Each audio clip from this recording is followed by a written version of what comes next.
आज पुनर्बार मो चैनल तरफ आपन स्वागत करुच्ची।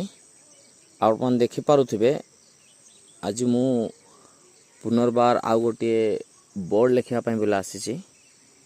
आदि आपण मान मध्य जदि कौन आर्टिस्ट भाई जो माने कि लेखालेखि करती वाल आर्ट कि स्टील बोर्ड मान लेखालेखि करती तो निश्चय आपण मानक आडियोटे किसी शिखा को मिल कि जानवा को मिल भल भी लगे बोली मुझे भावुँ।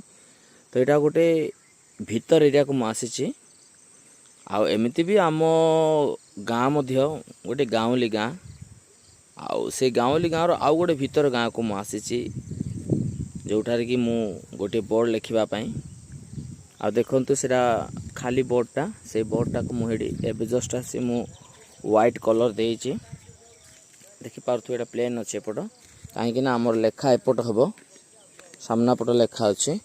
तो ये मु व्हाइट डिस्टम्बर दे देची एटा सुखिला परे मु पुणी ताको येलो कलर देवी आ मु जेकोसी कलर यूज करे मु एमोलेसन कलर ही यूज करे। एमोलेसन ही मते ठीक लगे काम करने किए तो वेदर कट अन्य कलर गुड़ाक लोक मैंने यूज करती प्राय राइटर माने आर्टिस्ट माने किंतु मु एमोल्सन यूज करे। आपण मानक जब विश्वास होनी हेडी मु देखई देउची देखंतु हेडी तो सामनाटा देखौची मु देखिबे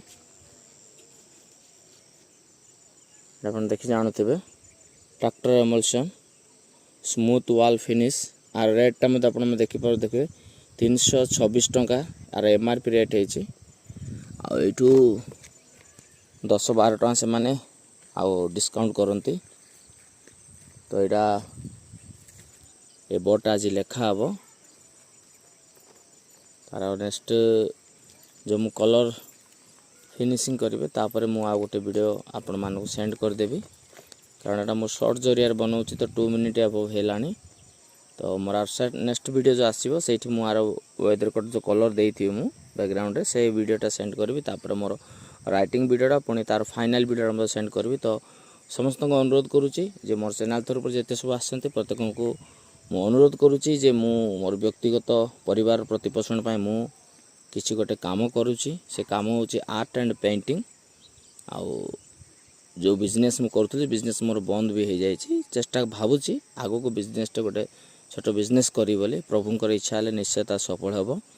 तो चलतु समस्ते लाइक शेयर कमेंट करे सहित मो चैनल को सब्सक्राइब करो।